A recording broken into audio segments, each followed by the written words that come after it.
like yesterday.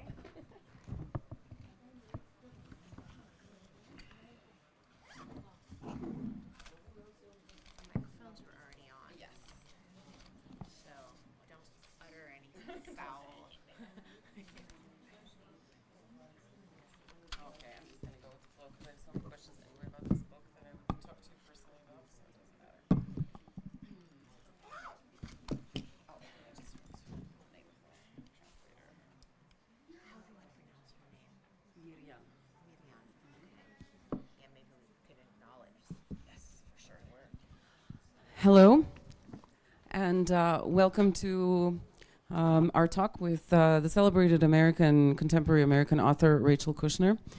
Rachel is one of the most prominent American voices nowadays. She's a novelist. She's written 4 novels. The first one, Telex from Cuba, follows the life of, or the coming of age of 2 characters who are living in pre-revolutionary Cuba on a American sugarcane, what was it called? The American Fruit Company? United Fruit. United Fruit. Yeah, we don't know that here as much, but so one novel set there, then kind of moves to Italy as well. Then we have the second book, The Flamethrowers, which follows another heroine who is into motorcycle racing, but also it also follows the art scene in New York in the 70s. Or no, that was in Italy. I'm sorry, not Telex from Cuba does not go in. Sorry, so I mixed up the countries. Rachel is very international in her books as well. And then we have, that book has been translated into Croatian. If you want to read it, you can possibly find it in Croatia in Profil Books. It was published in 2017. And then The Mars Room, which is a novel that, did I get them wrong? The Mars Room is your 3rd book, right? No, okay. You're fine. Okay, yeah. I just had a reading myself, so I'm a little bit discombobulated, as we would say. But so the 3rd book, The Mars Room, which we presented yesterday at Crocodile Festival, is a book about a women's prison in California, and follows the lives of many people who are inside but also outside of the prison. It has a little bit of a kind of like true crime feeling to it because it reads very real. There's a podcast that I did yesterday with Rachel, which will be available, so you can also hear about that book. And the book that we have the pleasure of talking about today is her last novel, translated and published in 2024. Rachel is currently on a tour. You've been touring and talking about this book for the last year or so. It has been translated quite quickly into Bosnian by Mirjana Eftov, who is here in the back. Congratulations for the translation. And yes, as Jezero postajanja. This is a novel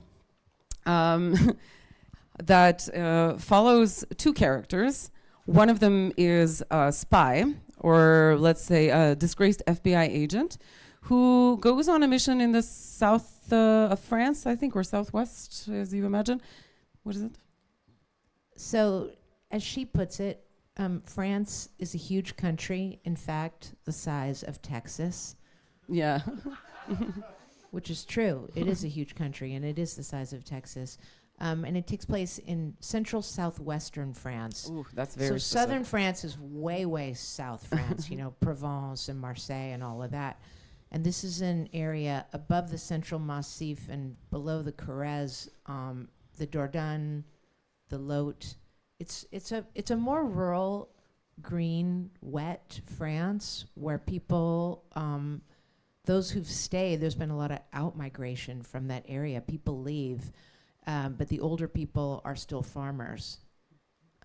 It's different. It's after World War II, I think more than 1/3 of French people still made their living as farmers, and now it's less than 2%.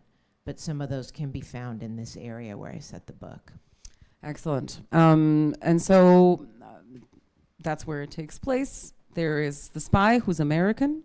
She's this spectacular character called Sadie Smith. that goes there to infiltrate a group of anarchists, eco activists, who also have this guru figure who's called Bruno Lacombe, if I'm not mistaken, because I don't speak French, who is writing to them, sending them emails, philosophical emails, even though he lives in a cave. So there are, I mean, he goes out of the cave every once in a while to write these extraordinary emails. So one thing that's really spectacular about Rachel's writing is that she manages to inhabit so many different characters, and also speaking from the I, but also in the third person. So just the immensity of knowledge behind these books is really staggering. But it's also really realistic and written in a beautiful language, which is forceful, but it can also be very lyrical. And so whenever you read her work, it feels, well, it feels first incredibly professional, I have to say. It's like professional in the sense that you cannot believe that someone has done so much work and how believable it all is and how much you can feel it. It's also intensely political, but also very learned. It's knowledgeable.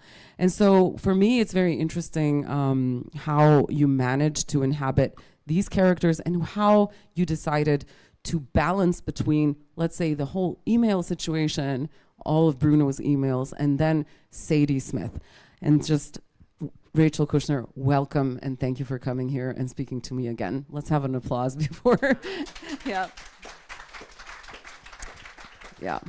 Thank you for saying all that, Rumana. I mean, I'm deeply flattered, but I also have this instinct to counter a little bit and say, don't forget the vulgarity of my work. And also, there's this movie that I really love where this famous English actor named Donald Pleasance says, "By temperament, I'm a tramp."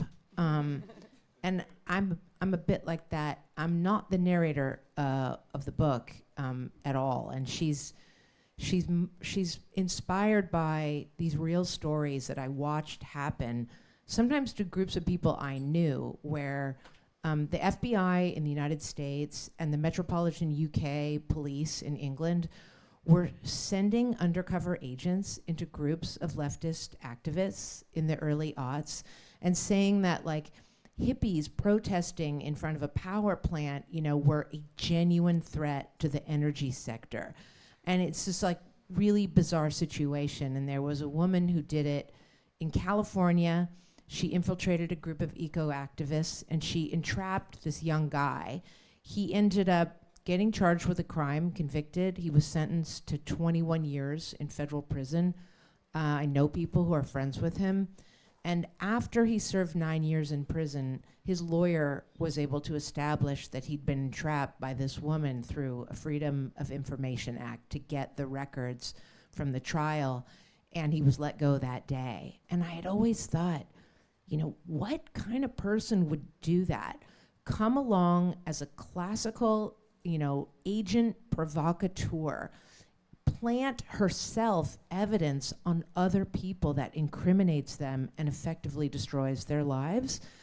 It wasn't immediately obvious to me that a person like that would be the narrator of my book, which is about a world that's very precious to me. I'm very familiar with the part of France where I set the book. I do myself care deeply about many of the issues that the militants in the book are fighting for. I also see a lot of the contradictions. Like these kids they come from Paris to this rural area. They're all very educated and they have refined ideals about the kind of life they want to live, which is not one that is dominated by iPhones and corporate logic. They want to reattach themselves to nature, live in round with the seasons, assist the farmers there who are struggling with the price controls that are set by the European Union. But they're dealing with farmers who have a very different outlook than they do. And so they're like scenes where they come back from a meeting and say, oh, the farmers were like misogynists, they were using racist language, they want to dump their pesticides in the streams. And this is all part of what I want to portray the whole thing with all of the contradictions. But back to her, she herself arrives with this very cynical idea that she sees weakness in other people that they don't see. Nothing to her is sacred, because she's there to destroy people's lives, like this real FBI agent that I based her on. So I love that you've said that the language is beautiful. I try to conjure scenes that remind me of the way that I can be ravished by the world, the natural landscape, and also people, the way they talk.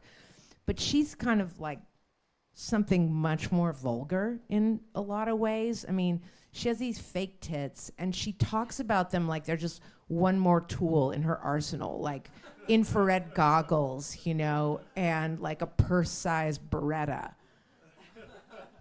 But I also find that language beautiful because it's different from the language that Bruno uses. And then somehow like you appear when you're talking about landscapes or something like that. And I feel totally, and you talk about like gorging yourself on beauty. Do you remember? I don't know. Do you remember what you wrote?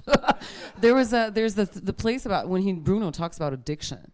And I feel like a lot of like there's so many beautiful parts in there where you're like looking at nature, and even Sadie feels it regardless of her cynicism, because there's something that humanizes her in the end. You know, she gets a little bit rattled. But one of the reasons that she gets rattled is because you have this intensely seductive guru type of character who is like, this is what Rachel does. You take this leftist and you really did what we have this problem with leftists, is that very frequently there will be like this one charismatic figure and they destroy the entire movement because then they become like a god in the whole figure. Now there's Bruno, but there's also Pascal, who's like the second in command. But I'm interested in how you came up with that voice, because the Bruno character for me was very seductive. In many ways, I was like, oh my God, this person, he's so smart. The things that and he talks a lot about the Neanderthals, and he talks about caves and lakes and salt. No, salt. Sadie talks about salt. But so many things that are in the end connected to this idea that that capitalism cannot be destroyed from within, that you basically have to like leave it. So how did you come up with all of these philosophical ideas that Bruno discusses that are very much based on philosophy, but they're also based on incredible knowledge about people, you know, about Neanderthals or about old species of humans? Sure, thanks for saying all that. So the character Bruno, I mean, he's inspired by many different streams for me, but I have had the privilege over the last 2 decades of spending a lot of time with like elder intellectual Frenchmen on the ultra left. And you know, there are very sectarian internecine splits that happened after May of 1968. And so some of the people that I talked to would never be caught dead, you know, in the same room with some of the other people that I talked to. But sometimes they have in common, for me, a manner of imparting knowledge, first of all, like a way of speaking that is somewhat magisterial and also priestly. And I'm interested in that tone. And actually, I think partly because I am an American, the way that Bruno writes the emails in the book, they're somewhat like sermons. And I actually have this idea that the original American literature is the form of the sermon, like this idea of making an argument and telling other people how they should live. And Bruno does that to a degree, but gently. He's somebody who I think of as a refugee of the long 20th century, if you will. And I built him of component parts that for me were sort of natural synthesis of people I've read, the people I've known, the conversations I've had. And like, I myself am a child of the 20th century. I was born in 1968, and I have an idea about these movements like decolonization, but Bruno himself, the character, was born in 1938, and he loses his entire family in World War II in concentration camps because one of his parents is Jewish and the other was a partisan. And he washes up on the streets of Paris as an orphan, which many people did. And there because you can do this in fiction, there he meets this sort of revolutionary figure, Guy Debord. Some people know the Society of the Spectacle. And Guy Debord hung out with these kids who were orphans.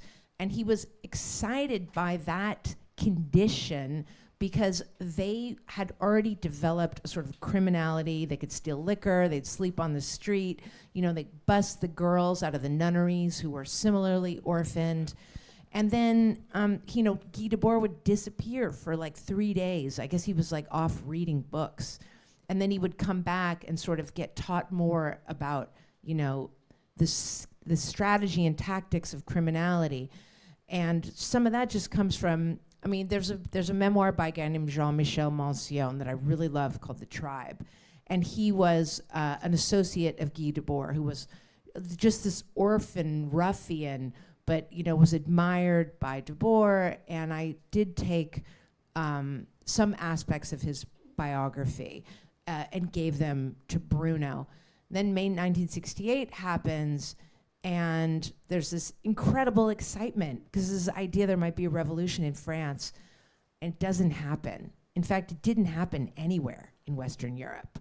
And so a lot of those people who were politicized and radicalized by what happened in Paris decided, the factory worker just wants to go to the movies on the weekend, they want to drink beer, they aren't a truly political subject. What about the farmer? The peasant has this deep history of peasant revolts in France. And they were also the stronghold of the resistance during World War II.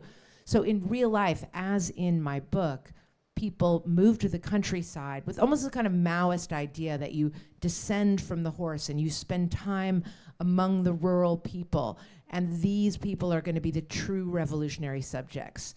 By the time my book takes place, that has not happened. The farmers are a bit more conservative. They're fractured.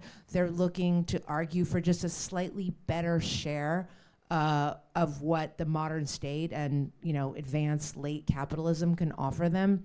And Bruno has decided, capitalism, it's so clever, and it seems to outsmart us and reinvent itself at every turn. And in fact, it's not going to be dismantled. But he's still hopeful and thinks we're going to revolutionize consciousness itself. And it's a kind of subtle idea about leaving the world while remaining in it. And I sort of took it from this French philosopher named Jacques Camus, who's not really well known, but was very influential to some French militants that I know and have known. And the only thing I knew really about Camus is that he lived in a cave and was nonetheless in long email communication with people I knew.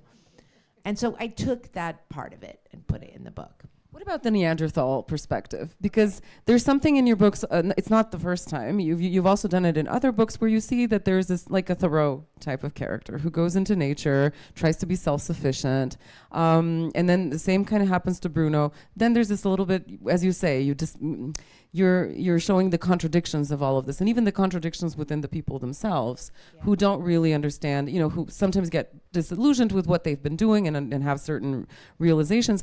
However, you do this thing where there's someone who goes out in nature, but then reconstructs the entire history, let's say, of humanity through one position. And one of the things that he was discussing a lot was the whole thing with the Neanderthals. Can you please, explain, because there's so much about the Neanderthals in it, and I was fascinated because I didn't know this, but then you told me it was like a male thing that guys knew, and I asked my partner, he was like, "Oh yeah, Neanderthals." He knew everything that I didn't, but I found like this was like that it was interesting for me to read these perspectives. So how did you bring that story into the, like, metaphorically into the book? Why did you choose that? Yeah, sure. So actually, it was a conversation that I had with somebody who was living on a commune in the northern Corrèze, and he was talking about effectively primitivism and saying, we could learn by giving up technologies and going back to things like permaculture. And it seemed at the time, this was 10 or 15 years ago, and it seemed so romantic to me that people would try to limit and emulate how people had once lived 25,000 years ago. And even at the time, I cynically thought, well, that's just about the most modern thing a person could do, is to like give up advanced farming technologies in order to try to reproduce something from the past. I sort of thought the genie is out of the bottle. I've changed my opinions about that significantly, I would say, but that conversation led me to start thinking about prehistory, and the fact that there is a time before the written down, and that it constitutes most time on Earth, and we don't really know anything about it, but that those people who lived it are us. Once you get into it, you know, it's an addiction to think back to the past. It lends itself to very powerful projections. When I go into, let's say, like an art museum, and if I'm faced with something like Etruscan pottery, I think like those people are very foreign to me. And what they made, and their language, and their principles, and their social mores, and their politics, that's something way over there that I would have to learn about.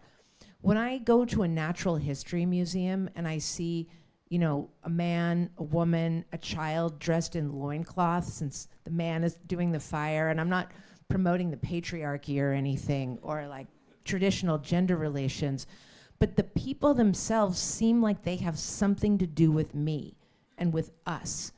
Those people are us. So I got into prehistory. I think I also got into it at a time that coincided with a lot of really interesting new discoveries, because molecular biologists had figured out how to map the entire DNA sequence of the Neanderthal.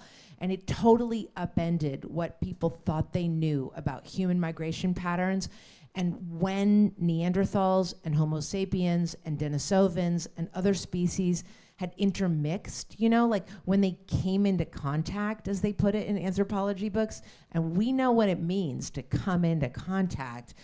And it's like, were these meetings rape? Were they love? Was there a prohibition in a sort of Claude Lévi-Strauss sort of way on, you know, interspecies mixing? Like what? It's all only to be imagined. And the final thing I would say about that is, you know, as I mentioned, Bruno is somebody who believes capitalism is here to stay. He also has a critique of capitalism, which is why he would have hoped for it to leave. It's usually the case that when people look at the kind of primal scene, you know, the original crime of capitalism, it's somewhere down in the roots of the advent of agriculture, like 12,000 years ago, and the formation of the city-state and the alienation of us and our bodies from our labor, which we used to use to survive, and then we used to get money to survive, et cetera. And it's kind of a joke between me and myself that I thought, well, Bruno is like, no, it didn't happen 12,000 years ago with farming. It happened 28 to 35,000 years ago, when the Homo sapien, who had a growth at any cost mindset, rampaged across Europe and ruined everything. And it's a kind of romantic dream he's having about the Neanderthal, who, by the way, they had huge brains. I mean, they had huge skulls. We don't know if their skulls were filled with brains. Probably. And so he, you know, and it's like that stems maybe from like, I had this, maybe a lot of people like this as a child. I was for the underdog, like especially with adults, like I felt sorry for an adult who other adults treated like a loser. And in the 1970s, when I was a kid, everyone treated the Neanderthal like a loser, you know? And so Bruno is just sort of like, these people slept long hours led to dreaming, dreaming led to concepts, concept built the brain, the skull got larger. Like he's just sort of looking for ways in which what made them underdogs, they didn't like crowds, they lived in small group, they propagated slightly less, which means, you know, over time, much smaller populations. He's just looking for ways to say, were there other attitudes, other temperaments that are in us that we have overlooked in what we have become? Okay, so this is very interesting to me, and we only have 15 more minutes. So now I'm going to ask you if we should change plans. Should we read or should we continue speaking? Or maybe ask the audience, because you can read, but then it's going to take 10 more minutes and we only have 5 more. Or we can continue to talk. What do you think? It's so much pressure, and I'm a very indecisive person. So, Do you want to read or do you want more discussion? okay. Discussion. Read. How many people want discussion? Raise your hand. Read, raise your hand. Discussion wins. Okay, can I? Is it Yeah, okay with yeah. you? Okay, because I want to talk about sex. Seriously, you have some sex scenes in the book that are really good. You gotta have sex and violence and humor. Okay, tell me about that, because I am very bad at sex in books, so I make it into caricature. But you had this very juicy sex scene so you have this really sexy spy who has these boobs and all that, and she's kind of like a movie spy. It's wonderfully juxtaposed, because you have this sage, right, at one hand, and then you have this serious leftist situation and all of this French stuff it pertains to capitalism and all the things that we're going through today. But you also have this horrible person who's trying to just infiltrate them in order to destroy, for the sake of some private business owners. They're not even, who knows who they are. She doesn't even know who the people are that have hired her. But there's also very titillating and very good sex scenes. So I want to ask you how you go about that. You said sex, humor, violence. Yeah, sure. So I would oppose two different sex scenes and types of sex scenes that happen in the book. She tells this story to the reader. She presents herself as a perfectionist to the reader, and a professional, and somebody who's cold and calculating and doesn't make mistakes. But this is not really true. And the reader starts to notice after a while that, she's like one of those broads who drinks a lot of beer, like she's a beer alcoholic. I mean, I lived with one of those, so I know about it a little bit. And she drinks wine and drives. And she she'll even drink warm beer. She calls it a hot one. As we say in English, a cold one. But she tells this story about a spy, and it's actually it's a real spy that I put into the book. It's a real story of this guy named Mark Kennedy. I changed his name to Mark Cutler. She tells a story about this spy who was infiltrating leftist activists across Europe. And this guy, as it turned out, in my book, as in real life, was sleeping with 10 different women in these groups in Germany, France, and the UK. And these women sued the metropolitan UK, 10 of them, and the case is ongoing. And it's a total manipulation that this guy is sleeping with them. It's all recorded. His supervisor is listening to it. His supervisor's supervisor is listening to it. And so it's been a huge scandal for the British police. Mark Kennedy, the spy, at the same time countersued the police for failing to protect him from falling in love. So Sadie, my girl, presents him as just this idiot, who didn't know to follow the rules, and he's a bad spy. So she limits herself to one affair among the people that she's infiltrating, and she only sleeps with the resident hot guy in the commune, who is actually based on a real person. And when my ex-husband read it, he's like, oh. And as she says, even under guises, and dissimulations, you can get real needs met. And the guy is sexy despite wearing his pants up here, like a 1940s Frenchman. Sadie says, the deeper you go into the countryside, the higher the men wear their pants. And in the most remote regions, they're way up by the sternum.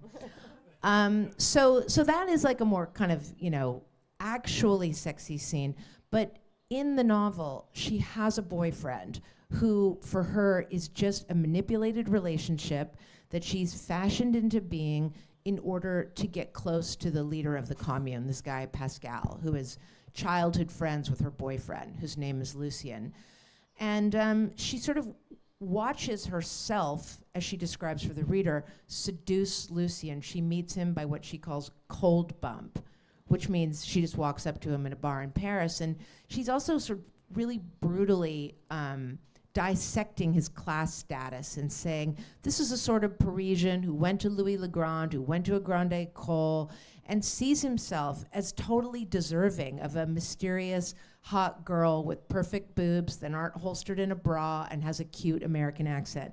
And so she's just watching him, and then the sex scenes that she describes, they're uncomfortable from what I've been told, because she's doing that same thing and saying, like, you know, boys and men feel that they are allowing themselves to be radically and completely vulnerable and radically and totally accepted through the act of sex.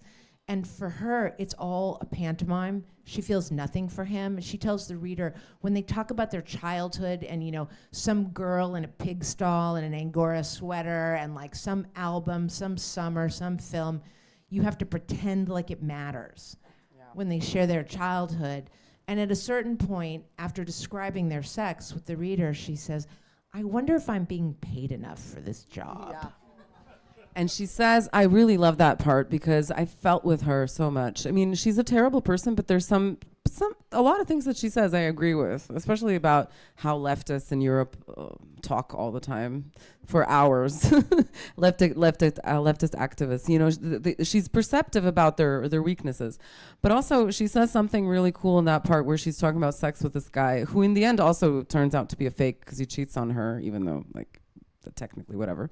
But they're French. It doesn't really matter. Yeah. But he gets really romantic in the sex, and he says something like, I only feel myself when I'm inside you. I was like, ugh. I felt the cringe, and I felt, you better be paid for this. Because really, it's different. Like, it made me think about sex work and what this kind of intelligence work would be like. And I think you did it really well, and especially the cringy part. I loved the cringe. We've all known a little cringe, you know? Absolutely. So The it men felt were silent. I feel anyway. I do want to talk about the title a little bit. Creation Lake. Can you tell us why it's called Creation Lake? There are hints in the novel, of course, about why you called it that, but yeah, it has to do with some interesting facts. Titles are a really fun challenge, and they're also so hard. I don't know if you have that experience with titles. Yeah. But, you know, I never want a title that's simply a summary of the book. It has to be something that goes with the book and then brings in something new as a kind of complement to the book. So I actually stole the title from some people that I knew who were in a band that they should have made it, and they never did. And they had this song called Creation Lake. And I just like those two words together. I like the song. And I started to think about it as it would apply to the book. First of all, Sadie is an inventor of self. And there's some resource that she's drawing from in order to invent herself. And there's some real kind of infusion of person, even in these dissimulations, especially the way that she's blunt and funny and kind of crude. I mean, those are real things that are going to break through even when you're pretending to be someone you're not. So there's that. There's also the conceit of the book in terms of what the militants are fighting for in this region is to prevent water from being sucked out of the water table and stored in these enormous plastic-lined bays. And that was actually starting to happen in France when I was working on the book. Not in the region where I set it, but in the Northwest. And by the time I finished the book, this had become a huge issue in France. And like, I don't know, I just was like, I'm not usually good at foretelling the future, but in this one way, I sort of did. Because by the end, you know, at the end of the book, there's this sort of fiasco at an agricultural fair where there's tear gas and, you know, there's, everything turns into a melee. And in the Northwest, there have been very fierce battles between farmers and activists on one side and police on the other. And people have been really hurt. And it's a really stupid idea that the French state wants to take water out of the water table and store it in these bays. The water is an incredible, the earth is an incredible storage system for water. It cleans the water, it filters the water, it cools the water, it keeps it from being evaporated, and it also makes it so that it remains a commons for everyone's use. And that's why they want to put it in these bays, so that they can control it. And then finally, Creation Lake, as Bruno says, for 9/10 of human time, we went underground. Then we stopped. And so Creation Lake is this this idea that maybe our own past is stored in the earth. And he has this kind of lunatic idea that he can hear the voices of earlier species of people through the rock wall. Like, he compares it to shortwave radio frequency. So it's that also. Beautiful. We have very little time left, but I want to say that your novels are intensely political in the sense that this is what you talk about, all of these movements, ecological movements, activism. You had, expats in Cuba, prisons in the United States. But you're one of the, I would say, few writers that have condemned, that have supported the plight of the Palestinian people, and that you have called upon the boycott of Israeli institutions. Do you find that this is something that is common in your in the group of writers and artists nowadays, especially in the United States? Because sometimes we feel like we are alone in many ways. Like in certain countries, it's really terrible, like in Germany. But what's the situation like in America, and how do you feel about this position? Well, in a way, those are two different questions for me. I mean, I follow my own instincts. I had this incredible opportunity in 2016 to go to the West Bank and occupied East Jerusalem.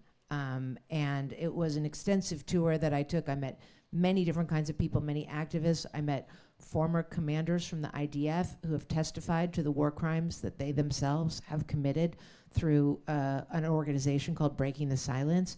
I witnessed military tribunals at Ofer Military Court, where Palestinians are tried without representation, without interpreters, and I saw a lot of things, and it was I said it was a great opportunity. It was also a shattering experience that probably changed me permanently. I didn't really go there with preconceived notions. It seemed really far away to me.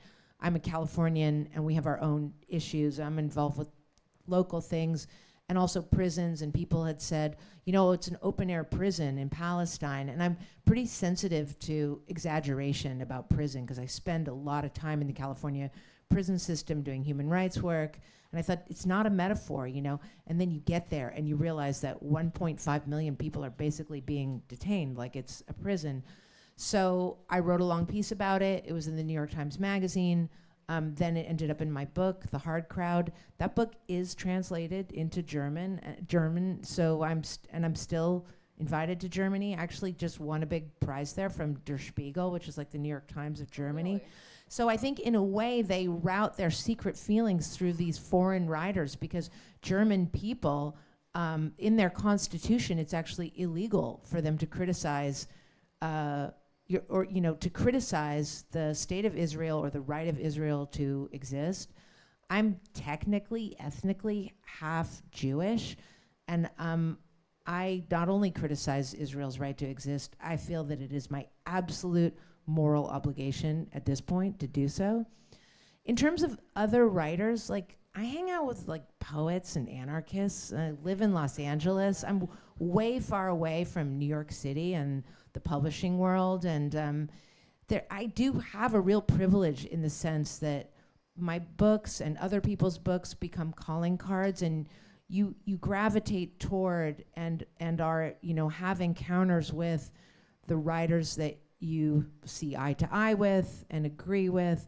But I'm not really looking at what the literary world is doing about Israel as a block, because I feel like I have done my work, and if people want to know what my views are, I've written about this extensively. I've spoken out. I will always help Palestinian writers. I mean, they're the only people whose books I blurb anymore, and I will do any favor that is asked of me by people working in that region.